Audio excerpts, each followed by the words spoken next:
The African American Legend series highlights the accomplishments of blacks in areas as varied as aviation, sports, literature, music, politics, fashion, and dance. We will explore how African Americans have succeeded in areas where they'd been previously excluded because of segregation, racism, and lack of opportunity.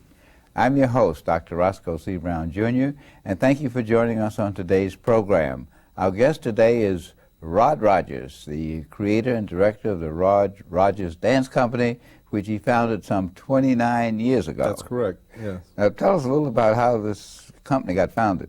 Well, my mom and dad were dancers. So I got started by just them saying it's time to rehearse. I mean, no one asked me if I wanted to do this, but this is what our family business was about. And coming out of Detroit, where it's really a music town, and being encouraged to be in the arts, because it was like what our family did, I came to New York really looking for a better way to do it, really. And got involved with some wonderful people who had been students of Catherine Dunham and people like Jose Limon. And I was able to get some wonderful training, both in Detroit and here, and started choreographing works during the 60s when they were really looking to black artists to join in making and helping positive comment about what was going on in terms of the community perception of itself at that time. And my work really grew out of people encouraging me, well, say something. What do you have to say about this, All right, well, let's take a moment now to look at some of the work of your company.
That's a wonderful work, Rod. And in the break, we were just talking about how your folks got into dance. You mentioned they were on this famous Chitlin Circuit. So tell us a little about that. Well, at that time, blacks were not really welcome in a lot of places that had clubs, which were in hotels and resorts that were exclusively white. And while there were people like Duke Ellington who made breakthroughs into the major professional circuits, most black artists and entertainers were working in something called the Chitlin Circuit. And these were a series of clubs and resorts that were created by black people, for people of color, who had money to spend and who enjoyed good entertainment. And they were about music, and they were about, having a good time. So these clubs that, provided an actual, it was almost like post-vaudeville, after the vaudeville era, like a very important and dynamic entertainment scene that my mother and father were danced in. And following that, they opened a theatrical booking agency, so they were always still involved in providing artists, musicians, dancers, comedians, of course. And they kept that involvement going like throughout my life. So when I came along, it was all there. I grew up in a house like that. You must have done a lot of traveling too. I did a lot of traveling. It was like our family was, people called us gypsies. We didn't think we were gypsies, okay, but we were about touring, and we had to go. We would go to school. I would go to school like 2 weeks, 3 weeks in a place, and then we go to the next city. So we always had to stay a year or two ahead of whatever our grade level was. And it created a different dynamic than a child growing up in a household that was just in one place. That's really a fascinating story, and of course that carries over into your work. Your work is very creative and very insightful, and given that you started in the 60s and then went in the revolution of the 70s, you had some messages you wanted to portray. What were the key messages you were trying to portray through your work? Well, there was two parts. First, I came up in a family of entertainers. And I always felt that the concerts, the programs that we did had to have a certain element of entertainment. People just had to be able to enjoy themselves. And then secondly, I had a cousin named Molly Moon. And her husband was a guy named Henry Lee Moon, who was the editor of Crisis Magazine. With the NAACP. Yes, right. Exactly. And through our involvement or contact with them, they were constantly encouraging me as an artist to try to include in my art something that addressed serious issues. So we developed probably one of the best series we're known for. It's a series called Poets and Peacemakers that has within it images based on the writing of Langston Hughes and on images from Martin Luther King Jr.'s struggle. We did a wonderful suite on Duke Ellington. And the piece on heroic women of color that was dedicated to Harriet Tubman is we're performing currently. Yeah, you've done some really wonderful, and you do a lot of work on colleges, because colleges are a place where you get a young audience and creative audience, etc. And I guess it becomes some of the mainstay of your tours. Well, it has over the past almost 3 decades. We've done a lot of work in colleges because the messages of the work provide a good vehicle for dialogue. And so when we start talking about some of the ideas of King that go beyond the stuff that people often talk about, we have never used the I have a dream speech, because he didn't get killed because of the dream, he got killed because of his plans. And so when we start trying to create a theater piece around it, we focus more on the dramatic issues that go beyond romanticizing him.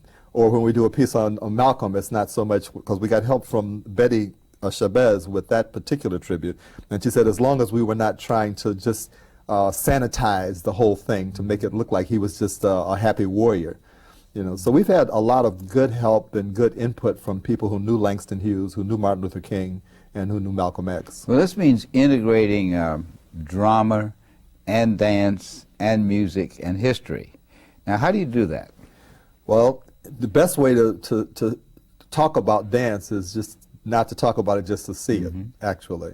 But it is collage, and dance has always been like a theater of what we call interdisciplinary. It's always been a combination of acting. It's always been a combination of drama, a certain amount of drama. It certainly has always been acrobatic and athletic, and musical, and all these things are integral to it. And because of the historic range of images that we have, and I've been into photography for years, we also incorporate slides and sculptural elements too. Now, you've started a new project. In fact, it's been a few years, I guess, a new dance center studio in Lower Manhattan on East 4th Street. How did that project get started? How is it coming along?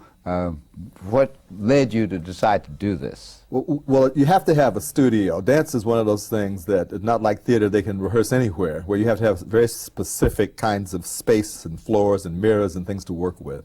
And we had a space for 14 years on 12th Street near 5th Avenue that was really supported by the owner there. I didn't know the extent to which it was supported until I tried to rent another place. You know, we were being subsidized.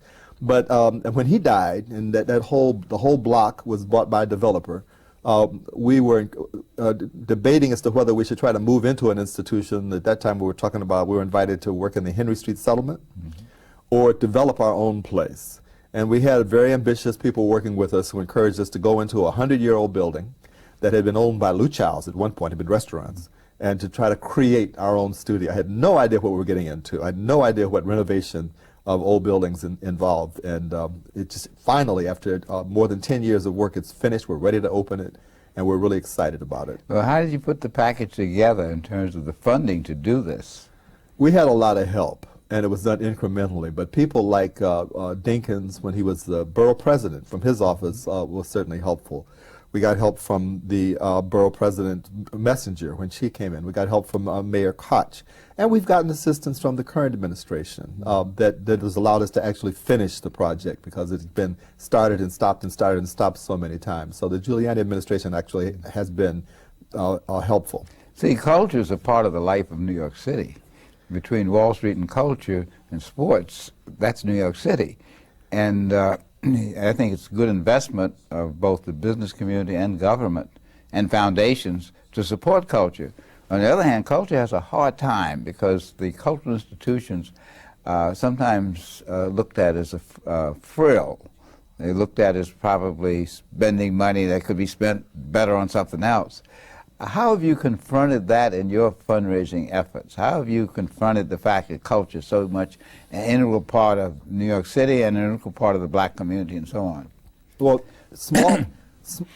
if you have a minority community in any culture, in any society, then they're constantly struggling to redefine or to make more positive the images that refer to their culture. Like if you go anywhere in the world where there's a minority and a majority, the majority will tend to suppress information and positive images of the minority as a way of kind of keeping that balance. You know, we talk about the balances, we call it cultural imperialism. You know, but then the artists of minorities become part of that struggle to speak for people who are not speaking for themselves. And if you're going to do that, there's no better way than to go to the poetry of a man like Langston Hughes and use that as a basis for the theater. And certainly Martin Luther King's writing and his experience, the dramatic experience and sacrifice, has provided an extraordinary vehicle for positive theater image and reference. And your company has traveled to Africa, and you've appeared in several African nations. What kind of response have you gotten from the African population looking at the African-American population's concerns through your dance and your work? Well, we went to 5 countries in Africa. We went through across Portugal, 5 cities with the Gulbenkian Foundation help. And we went to Syria, to Damascus, Syria. We were the first American company that had been in Syria at that time in almost 20 years. And I was very impressed that the level of interest in the historic experience of blacks that people in other countries had. They liked the things that we did to jazz music, and they liked we have these rhythm dances that we do that I talk about rhythm as being the essence and a centerpiece of African music and dance experience. But they were focused on the tributes, the historic references, the things that talked about the experience of slavery and those things. They were very focused on that, very interested in that. Now, do you have to make political or historical statements after your performance? Why does America treat blacks so badly? Do you have to comment on that? And if so, how do you deal with that? No, well, one of the things that art is designed to do is we try to put images out there that raise questions and invite dialogue, rather than trying to provide explanations, because the drama, the real drama, is much more in the question, you know, as far as it being provocative, thought-provoking.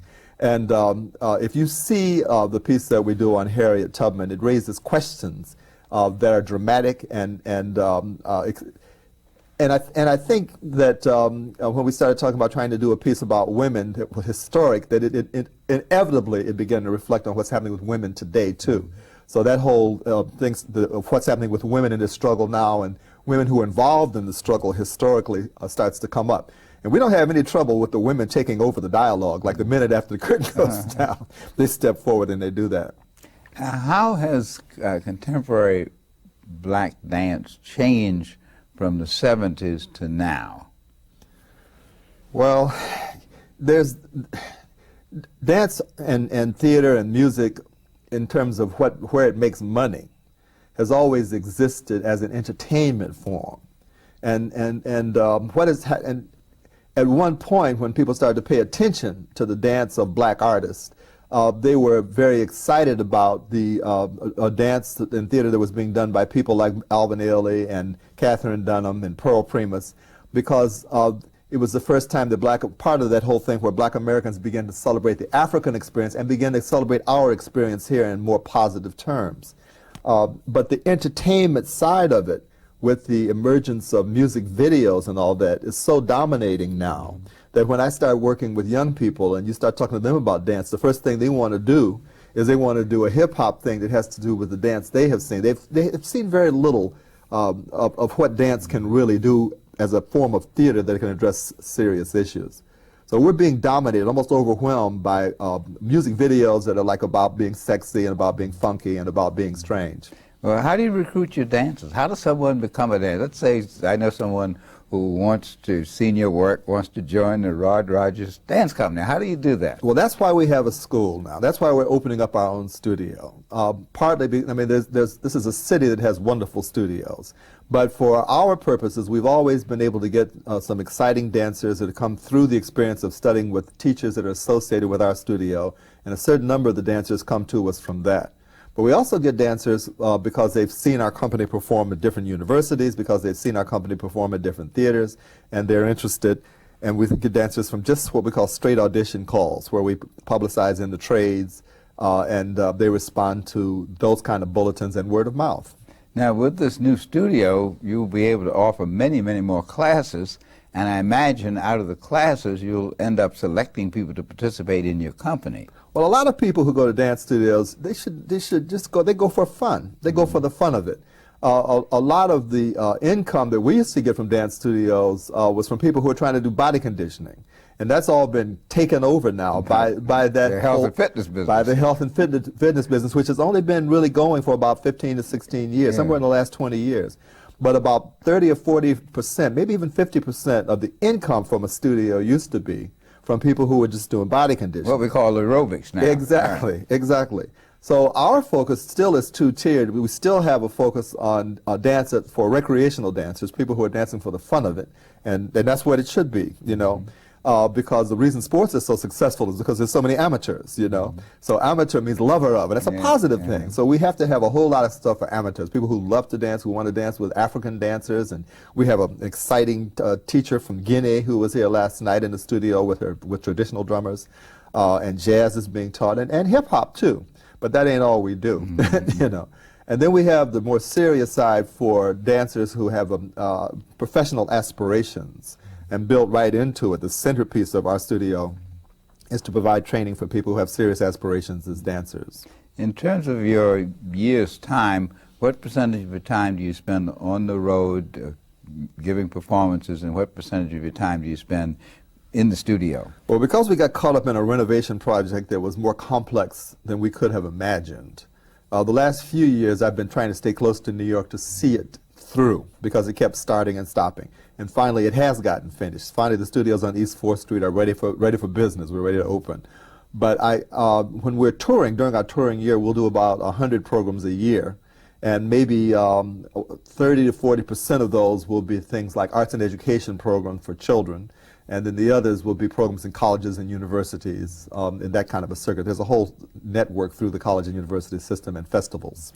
Now, you indicated the studio is going to be open, is open. How do people hear about it, other than programs like this? Well, we certainly do have ads and flyers and posters, and over a period of years, people who have expressed interest in the company, we develop a mailing list, and a lot of it is word of mouth, certainly. And what we always continue to do is to take programs out into community settings, and we do things in community festivals and public schools and all that, where we proselytize, where we pass out information about the studio. Do you have a phone number that someone who's watching this program could call? Sure. It's 212, it's 674-9066. And that's in Lower Manhattan, it's on 4th Street between 3rd and 2nd Avenue. Now, could you give the phone number again? Sure. It's 212-674-9066. And I'm sure that some people who are watching this show have been so stimulated by your conversation. Now, one of the things I want to ask you is, do you dance anymore? Well, I try not to do anything that's too strenuous. I enjoy dance, and I will always dance and love dance. And certainly when I'm choreographing new work, sometimes I lose 15 or 20 pounds working on a new piece. Mm-hmm. But as soon as everybody knows what they're doing, I try to sit down. Mm-hmm. See, and I don't mind. I'm a percussionist, so I play drums when we do the rhythm dances, and when we do the tribute to Langston, I do the poetic narratives and those kind of things. But I have some young dancers who can do anything you can imagine, and it's much better for me to just give them the idea and let them run with it. Yeah, say, oh, to be young again. Oh, no, I'm fine where I am. Actually, modern dancers are some of the greatest athletes in the world. It's an athletic form. You really have to be a combination of an athlete, and you have to be a musician, and you really have to be an actor or actress. And it's that combination of three things, but definitely athletic. Now, in developing your pieces, in choreographing your pieces, you think through what image you want to project. How do you then translate that into actual movement? Well, my response to feelings and ideas is physical. I have a physical response. That's just the way I respond. Some people respond by going and sitting in the corner and meditating, I guess, with no movement, or writing out on a page. Or some people might respond to their ideas and feelings by wanting to draw pictures. But this is a kind of three-dimensional way of visualizing and expressing feelings that I literally grew up in a household of dancers. So I was always accustomed to seeing ideas and feelings through visualized music, which is a dance form. And it's just something that I've always done. Well, how do you put that into a form that someone else can see and do? Well, that's what that's the instrument of the theater itself. And it's a collaborative process, because if I get the right people, then me having an idea and their interpretation of the idea becomes equally part of the whole thing. It isn't just my ideas out there. Yeah. The ideas of the musician. Our tribute to George Washington Carver really came from a wonderful horn player named Billy Taylor. I'm sorry, Jimmy Owens. Oh, Jimmy Owens, right? Sure. And the tribute that we have of Duke Ellington was based on the music, idea, image, feeling of Billy Taylor's interpretation of Duke Ellington's music. You know, and Coleridge Taylor Perkinson gave us the idea for how to approach a tribute to Martin Luther King called The Legacy. So it's collaboration. It's always a collaboration. Well, you know, you've made a tremendous contribution to the field of dance and culture, and deserve a lot of credit for having stuck by it and developing the studio. And I would hope that many in our audience will have the opportunity to visit the Rodgers Dance Studio. And I want to thank you for joining us on today's African American Legend. Thank you.